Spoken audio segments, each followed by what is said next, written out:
Ser podcast. Las 7 de hoy por hoy. Ser podcast.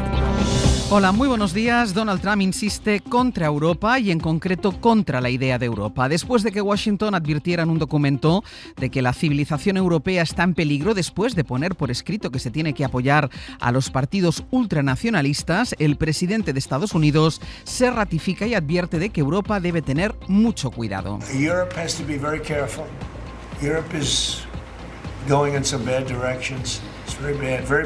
Lo último que ha molestado a Trump es la multa de Bruselas a Twitter, propiedad de Elon Musk. Después de esto, el presidente de Estados Unidos advierte de que quiere mantener a Europa como lo que Europa es ahora mismo, pero añade que la Unión está yendo en la mala dirección y eso, dice, es muy malo para sus ciudadanos. Es un ataque directo contra el proyecto europeo ante el que guarda silencio una vez más la presidenta de la Comisión, Ursula von der Leyen, y ante el que fue tibia la jefa de la diplomacia, Kaja Kallas. El único decidido a plantarle cara y de forma muy contundente ha sido el presidente del Consejo Europeo, Antonio Costa. José Luis Astreola. Hola, buenos días. Costa salió ayer a marcar los límites. Washington dice no puede decidir quiénes son los buenos y quiénes son los malos europeos, ni tampoco interferir en las decisiones que toman los ciudadanos de manera democrática. Los aliados no interfieren en la vida política de sus socios, sino que respetan su soberanía, dijo ayer en París Costa, en la única réplica clara contra Trump. Los europeos no podemos permitir esta interferencia y Estados Unidos no puede decidir por los ciudadanos a qué partidos votar. Lo cierto es que a pesar de las palabras del presidente del Consejo, Europa sigue sin tener una voz común ante Trump y tampoco sobre los grandes desafíos a los que se enfrentan. Ayer los ministros del Interior de los 27 aprobaron endurecer otra vez la política migratoria. Europa reducirá la cuota anual de reubicación de los solicitantes de asilo y abre la puerta a crear centros de refugiados en terceros países, copiando la estrategia de la Italia de Meloni. Solo se opusieron Portugal, Francia y España. El ministro español Marlaska alertaba de que estos centros pueden atentar, dice, contra los derechos humanos y contra los reglamentos europeos. Entendemos que puede haber una vulneración o un no acatamiento al ordenamiento internacional, tanto en el marco de derechos humanos. En nuestro país, el 60% de los españoles quiere que se celebren elecciones anticipadas, según la encuesta de 40DB para la SER y para el País que publicamos esta mañana y que pregunta también por los liderazgos de los partidos. Todos suspenden, de hecho ninguno consigue más de un 3,5 sobre 10. El político más valorado con un 3,34 es Pedro Sánchez, le sigue Abascal y en tercer lugar Alberto Núñez Feijóo. En este barómetro hay un detalle muy significativo entre los votantes del PP. Isabel Díaz Ayuso es la dirigente mejor valorada por ellos, con un 7,9 por encima de Feijóo, al que dan un 7,2. Para los votantes del PSOE, Pedro Sánchez sí sería la opción preferida, seguido del presidente de la Generalitat de Cataluña, Salvador Illa. Emiliano García Paje es el socialista mejor valorado entre todos los votantes en conjunto, porque es el que mejor nota recibe entre los votantes del PP y de Vox. El sondeo ya hablaba en su primera entrega que publicamos ayer del crecimiento del Partido Popular, de que Vox están máximos y que el PSOE pierde apoyo especialmente entre las mujeres. Los socialistas tratan de reaccionar y el Consejo de Ministros va a destituir hoy a Antonio Hernández, que es el número 2 del asesor Paco Salazar. El PP ha llamado al propio Salazar a la Comisión Coldo del Senado, aunque sea una comisión que no tiene nada que ver con el caso de acoso a mujeres por parte del dirigente socialista, cuyas denuncias arrinconó cortocircuito el PSOE. Así justifica este llamamiento en la comisión la portavoz del PP, Alicia García. El caso Salazar es un nuevo caso de encubrimiento de complicidad de Pedro Sánchez con el delito, pero en esta ocasión de acoso sexual. ¿Y por qué hace esto Pedro Sánchez? Porque Paco Salazar sabe demasiado. La portavoz del Gobierno, Pilar Alegría, volvió a pedir disculpas por no haber atendido las denuncias por comportamientos misóginos de 2 trabajadores de la Moncloa y se dirigía así al PP. Este partido tiene 146 años de historia. 146 años trabajando a favor de la igualdad y del feminismo. Y desde luego tampoco vamos a admitir ningún tipo de elecciones ni de la derecha ni de la ultraderecha de este país. Que precisamente el Partido Popular y Vox, la derecha y la ultraderecha en este país, cuando gobiernan, lo primero que hacen es cercenar los derechos de las mujeres y mercadear con los derechos de las mujeres. Así empieza el martes, es 9 de diciembre. Hoy por hoy noticias. Ser Podcast. El PSOE afronta el caso Salazar mientras trata de enfocar su mensaje en la defensa de la sanidad pública en pleno escándalo por la gestión del Hospital de Torrejón, en Madrid, donde el CEO del grupo, Rivera Salud, pidió aumentar las listas de espera. No es lo único de lo que se va a hablar hoy en Madrid, sino que la justicia va a retomar la instrucción de los llamados protocolos de la vergüenza por los muertos en residencias de ancianos durante la pandemia. Hoy van a declarar ante el juez 3 exaltos cargos del gobierno de Isabel Díaz Ayuso. Las asociaciones de fallecidos que calculan que murieron más de 7.000 ancianos por esa gestión lo ven como un buen paso, pero reclaman que se unifiquen todas las muertes en la misma causa. Radio Madrid, Lidia Payo. Se investiga a los 2 autores de los protocolos de la vergüenza, Carlos Moore y Francisco Javier Martínez Peromingó, y al entonces gerente del Suma 112, Pablo Busca, como presuntos responsables de un delito de discriminación en el acceso sanitario. Las asociaciones de familiares esperan que los investigados digan la verdad y apunten más alto. Carmen Ruiz, de María de Residencias, y María Jesús Valero, de 7291, Verdad y Justicia. Esperanzados estamos, pero también con cautela, que es una necesidad de que se sepa la verdad, de que se establezca quién ordenó que se aprobaran esos protocolos. Queremos que sean valientes, que tiren de la manta, que señalen a sus superiores, a los que estaban allí arriba, permitiendo esa atrocidad. Las familias siguen exigiendo una macrocausa que centralice todas las investigaciones con imputados en un solo juzgado para aprovechar, dicen, toda la información recopilada durante estos años. Las 7 de Hoy por Hoy. Ser Podcast. Sin apoyos parlamentarios, el Gobierno trata de enviar el mensaje de que la legislatura no está en vía muerta. El Consejo de Ministros tiene previsto aprobar hoy el nuevo seguro en caso de que los inquilinos dejen de pagar el alquiler, una especie de póliza pública con la que el Estado afrontará el pago de los morosos, aunque tendrán que ser menores de 35 años o estar en una situación vulnerable. Ángel Villascusa, buenos días. Buenos días. Era una propuesta pactada con los independentistas de Junts. El objetivo es que salgan al mercado miles de viviendas vacías cuyos dueños no se atreven a alquilar por temor a la morosidad, pero el hecho es que esta medida llega con letra pequeña. Para acceder a este seguro, la vivienda tendrá que estar en zonas tensionadas y el precio dentro de los límites del índice de referencia. Un índice que muchos caseros se saltan. Pablo Anzola, buenos días. Buenos días, sí, este seguro busca dar seguridad a los propietarios, aunque no a todos, porque para acceder a la cobertura se deberá alquilar la vivienda a menores de 35 años, mayores de 65 o colectivos vulnerables. Según el borrador del Plan Estatal de Vivienda, esta iniciativa, que aprobará hoy el Consejo de Ministros, va destinada además a zonas que hayan sido declaradas como tensionadas, ya hay unos 300 municipios en toda España, y también a propietarios que alquilen a precios asequibles. En caso de impago, lo primero que deben de hacer es denunciar y a partir de entonces tendrán un plazo máximo de 6 meses para solicitar el dinero en caso de que no recuperen la vivienda. La Administración asume el pago, pero en ningún caso perdona la deuda al inquilino. Hoy por Hoy Noticias. Ser Podcast. Han pasado 19 días del histórico fallo del Tribunal Supremo que condenó a 2 años de inhabilitación por revelación de datos personales al fiscal general del Estado, Álvaro García Ortiz, y todo apunta a que esta semana se va a conocer íntegramente la sentencia. Una sentencia en la que 5 de los 7 magistrados que le juzgaron por la filtración de los correos del novio de Isabel Díaz Ayuso expondrán los motivos por los que le condenaron. También se va a conocer los argumentos de las 2 magistradas que votaron en contra de inhabilitarle. Es una información de Pedro Jiménez.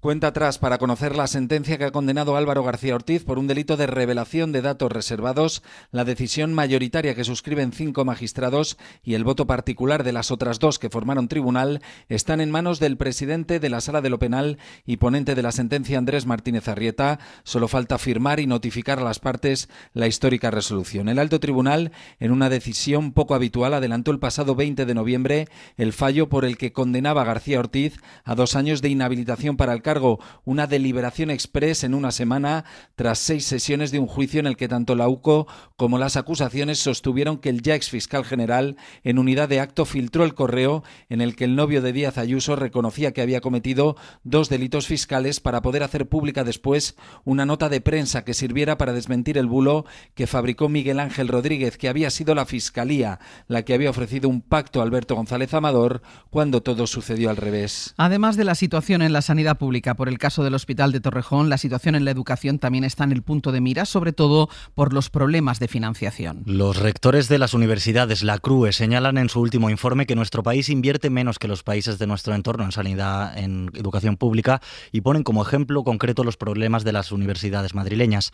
Además, señalan que los universitarios españoles tienen mayores problemas para encontrar empleo que la media de la OCDE. Laura Gutiérrez. Sí, España es el país que menos invierte en sus universidades, solo dedica el 1,8% de su gasto público a esto, mientras que la media de la Unión Europea y de la OCDE alcanza el 2,4%. En gasto por estudiante, España está un 21% por debajo de la OCDE y un 14% por debajo de la Unión Europea, una distancia que es todavía mayor en el caso de las actividades de I+D. España invierte un 36% menos que los países de nuestro entorno. Madrid se lleva la palma de las 5 comunidades que han reducido la participación de sus recursos en la financiación universitaria entre 2008 y 2024, es la que más ha metido la tijera con un retroceso del 7,2%. Por contra, Baleares ha registrado el mayor crecimiento, un 6,5%. Madrid, además, ha mermado en un 23% la participación de su PIB en la financiación ordinaria de sus 6 universidades públicas. Este porcentaje solo ha mejorado en 5 comunidades y solo 2, la Comunidad Valenciana y Andalucía, superan un esfuerzo de financiación del 1% del PIB. 2025 ha sido el año con más muertes de periodistas desde 2012, según el informe de Reporteros Sin Fronteras. En total, 67 informadores han muerto haciendo su trabajo, más de la mitad de la Franja de Gaza, lo que convierte a este año en el más mortal desde el año 2012, cuando estaba en plena guerra la de Siria y la de Afganistán. Además de los asesinatos, la organización denuncia las persecuciones y encarcelamientos de periodistas. Pablo Morán. Buenos días. El director general de Reporteros Sin Fronteras señala las campañas de desprestigio contra los periodistas como uno de los factores que favorece el odio y el asesinato de profesionales. 67 en 22 países durante el último año, la mitad en Gaza. El asesinato de Mariana Abu Daga, junto a 3 compañeros más a finales de agosto en el Hospital Al-Nasser de Gaza, es uno de los crímenes por los que el ejército israelí es declarado el primer enemigo de la prensa. El crimen organizado ligado al narco es lo que convierte a México en el segundo territorio más letal para ejercer el periodismo. Entre tanto, Putin se convierte en el mayor perseguidor de la prensa en el último año y su aliado, el presidente chino Xi Jinping, el mayor carcelero. Ambos suman casi 170 profesionales entre rejas. En todo el mundo son más de 500 en 47 países. A ellos hay que sumar otros 20 que siguen secuestrados en 4 países y 135 más en paradero desconocido, algunos desde hace más de 30 años y una buena parte del total en Siria. Hoy por hoy noticias.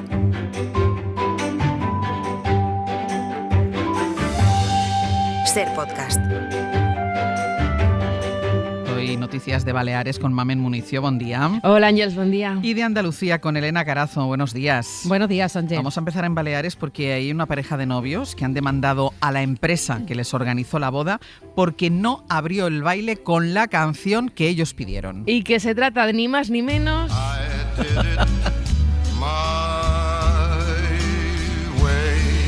Ángels, creo que no lo debieron de hacer de la manera que los novios querían. Te cuento, no sé si esta pareja tendrá ahora al final cerca o se enfrentará al telón final, cómo empieza la canción. Vamos a suponer que no se andaron con rodeos, seguimos parafraseando un poco esta letra. Presentaron su caso ante los tribunales, estaban seguros de que les darían la razón, iban a viajar por todas y cada una de las autopistas, pero antes del viaje el DJ hizo la boda a su manera. Quizá los novios se arrepintieron de contratarle, pero ojo, no solo la canción. Hubo otros incumplimientos que encontraron a cada paso por parte de la empresa. Ellos denunciaron raciones del menú ridículas, sin sillas para los testigos, la carta ya cortada y el aire acondicionado en pleno julio sin funcionar. Si me permites, claramente no era de la manera que querían los novios. No era su way. No. Que llegaron a pedir la devolución de lo pagado y 1.500 euros por daños morales. El juez finalmente solo ha atendido a los novios en su reclamación por el aire acondicionado, una indemnización de 2.500 euros. Lo que ha hecho el juez ha sido ceñirse a lo acordado por contrato y ahí no estaban las peticiones reflejadas y tampoco, fíjate qué importante, el WhatsApp no estaba pedido al DJ la canción de My Way, así que habrá que esperar si hacen otra fiesta de boda en 10 años, como se lleva ahora un 25 Ángels, y entonces sí lo hacen a su manera. Y ya se la ponen. Andalucía, Elena, la Virgen de la Macarena en Sevilla ha regresado a la hermandad después de su polémica restauración. ¿Ahora ya restaurada como a todo el mundo le gusta? Sí, terminaron 170 días de pesadilla macarena, como dice nuestro compañero macareno Paco García. Se retiró del culto el pasado 12 de agosto y ayer regresó, el regreso más esperado. La vecina más ilustre está de nuevo en casa. Muchos no durmieron, Ángel, el día antes porque había nervios con el reencuentro. Para algunos 3 horas de cola y sobre todo emoción desbordada. Es la misma. Ahora mismo es la misma. Es que no puedo ni hablar yo, de verdad. O sea, todo el mundo nos la esperábamos radiante y guapa, pero lo que acabamos de ver... No. ¡Viva! ¡Viva! Bueno, es que fueron como 16.000 las personas que pasaron por el templo. Dios. Pedro Manzano ha sido el encargado de la restauración. Cuando lo reconocía la gente en el templo, incluso había aplausos. Qué mejor muestra, ¿no?, de agradecimiento, no ver a esa persona que le afloran los sentimientos en ese momento, porque está reconociendo a esa imagen y que hubo un momento en que la perdió. La dolorosa más universal, que ya está de nuevo en casa y todos la reconocen, la ven incluso más lozana que antes. Todo el mundo contento ya. Detenido un joven, atención, se quedó dormido frente a una comisaría de policía dentro del vehículo que acababa de robar. Y ojo, el sospechoso no tiene permiso de conducir. Toma. Por tanto, está acusado de un delito de hurto de uso de vehículo, contra la seguridad vial, leve de daños y también al provocar destrozos en el interior de la celda al ser detenidos. Los hechos tuvieron lugar durante la madrugada. La patrulla de policía iniciaba su servicio y observó a un hombre que dormía en el interior de un vehículo mal estacionado justo enfrente de la comisaría de Playa de Palma. Tras una serie de comprobaciones, vieron que el coche estaba denunciado como robado. Bueno, pues despertaron al ocupante y lo identificaron. El joven trató de explicar a los policías que se había encontrado el coche abierto, pero el motor estaba caliente y la llave en el contacto. Además, curiosamente, las cámaras vieron que minutos antes del inicio del servicio de policía, pues tampoco el coche estaba allí, por lo que todo apunta a que lo había conducido hasta allí y se quedó dormido a punto para ser detenido. Una siestecita que no pudo reprimir. Mamen, Elena, gracias. Un abrazo. Hasta luego. Adiós. Y vamos ya con nuestra recomendación cultural para empezar el día. Hoy Raquel García nos trae una propuesta teatral. ¿Cuándo llega ese momento en el que uno pierde el interés por lo que hace? Cuando nos damos cuenta de que en realidad hemos sido estafados, que nuestra vida ha sido un gran error. Hoy recomendamos ir al Centro Dramático Nacional a ver El entusiasmo de Pablo Remón, uno de los estrenos más esperados de la temporada, con 2 de los grandes actores del momento, Francesco Carril y Natalia Hernández.